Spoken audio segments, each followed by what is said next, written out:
প্রেমের অমল ধারা।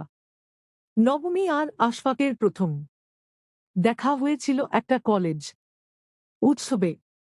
তারা দুজনেই তখন প্রথম বর্ষের ছাত্রছাত্রী। নবমী খুবই হাসিখুশি আর উচ্ছল মেয়ে।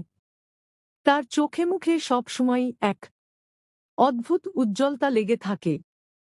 অন্যদিকে আশফাক ছিল একটু চুপচাপ প্রকৃতির, তবে সে খুবই ভদ্র আর বিনয়ী ছিল, যা তার বন্ধুদের কাছে তাকে বিশেষ প্রিয় করে তুলেছিল। কলেজ উৎসবের দিন ছিল শুক্রবার। কলেজের মাঠে নানা ধরনের স্টল বসেছিল, বিভিন্ন সাংস্কৃতিক কার্যক্রমও চলছিল। নবমী আর তার বন্ধু রিয়া মিলে গানের প্রতিযোগিতায় অংশ নিতে চলেছিল। নবমী ছিল গানের জন্য কলেজের প্রিয়। তার কণ্ঠে ছিল এক অদ্ভুত মাধুর্য। আশফাক তখন মাঠের এক কোণে দাঁড়িয়ে স্টলগুলো ঘুরে দেখছিল। সে নবমীর গান শুনে আকৃষ্ট হয়ে পড়েছিল। গান শেষ হওয়ার পরও সে দাঁড়িয়ে রইল মুগ্ধ দৃষ্টিতে নবমীর দিকে তাকিয়ে। নবমীর চোখে একটু লাজুক হাসি ফুটে উঠল যখন সে আশফাকের চোখের দিকে চোখ রাখল।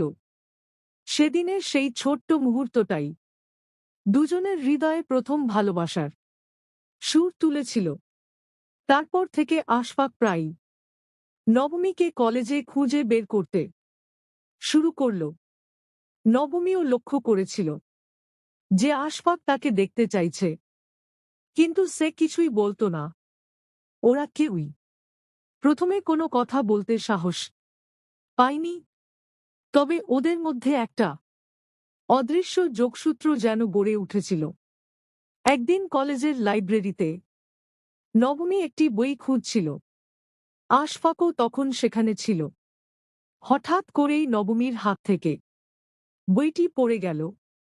আশফাক তাড়াতাড়ি বইটি তুলে দিল আর সঙ্গে সঙ্গে বলল, আপনার বই পড়তে ভালো লাগে? নবমী একটু চমকে উঠে তাকাল, কিন্তু তার মুখে এক টুকরো হাসি ফুটে উঠল। হ্যাঁ, খুব ভালো লাগে। আপনারও নিশ্চয়ই পছন্দ বই পড়তে। আশফাক হেসে বলল, হ্যাঁ, বই পড়ার মতো বন্ধু আর হয় না। এই প্রথমবার ওদের মধ্যে কথা হলো।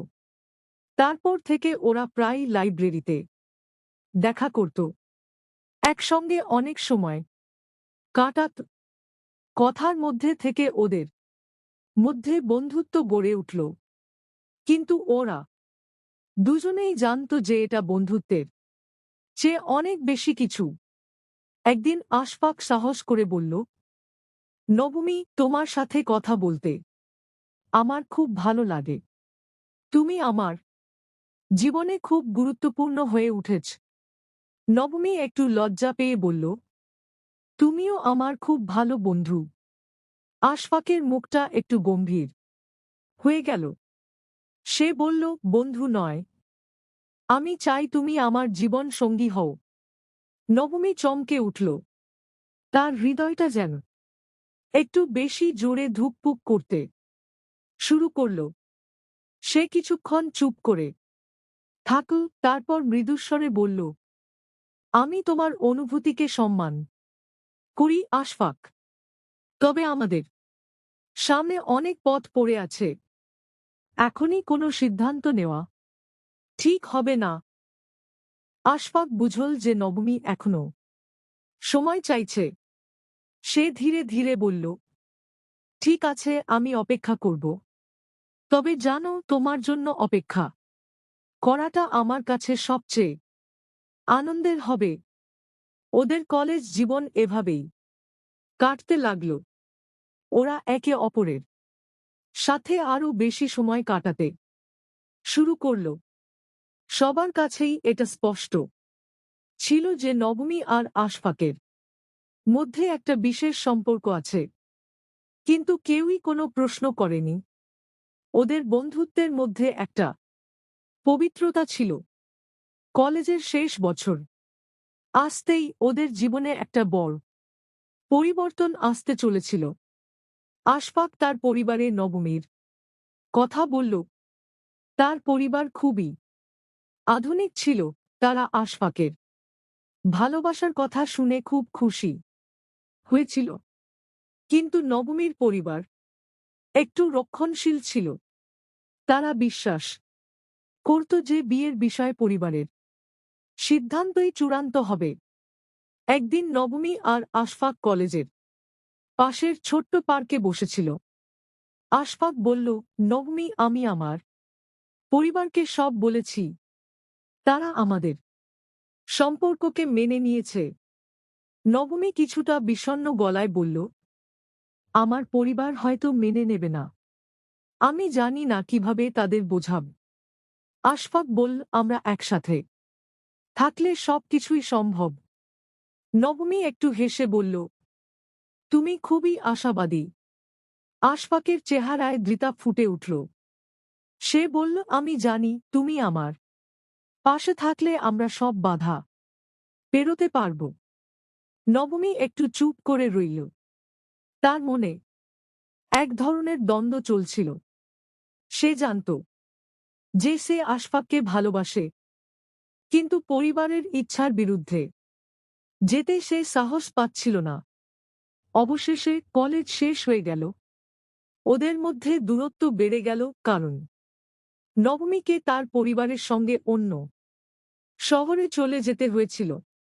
কিন্তু ওদের মধ্যে সম্পর্কের টান অটুট ছিল। একদিন রাতে নবমীর মা তার সাথে বসে কথা বলছিলেন।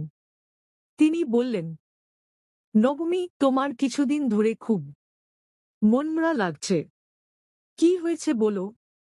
নবমী অনেকক্ষণ চুপ থেকে বলল, মা, আমি কাউকে ভালোবাসি। তার মায়ের চোখে একটু বিস্ময় দেখা দিল। তিনি বললেন, কে সে? তুমি কি আমাদের কিছু বলবে না? নবমী সাহস করে বলল, তার নাম আশফাক। আমরা কলেজে একসাথে পড়েছি। তার মায়ের মুখটা গম্ভীর হয়ে গেল। তিনি বললেন, তুমি জানো আমাদের পরিবারের নিয়ম কি? আমরা নিজেরাই পছন্দ করি ছেলে মেয়েদের জন্য। নবমী বলল, আমি জানি মা, কিন্তু আমি তাকে সত্যিই ভালোবাসি। আমি চাই আপনারা ওকে একবার দেখুন। তার মা কিছুক্ষণ চুপ করে রইলেন।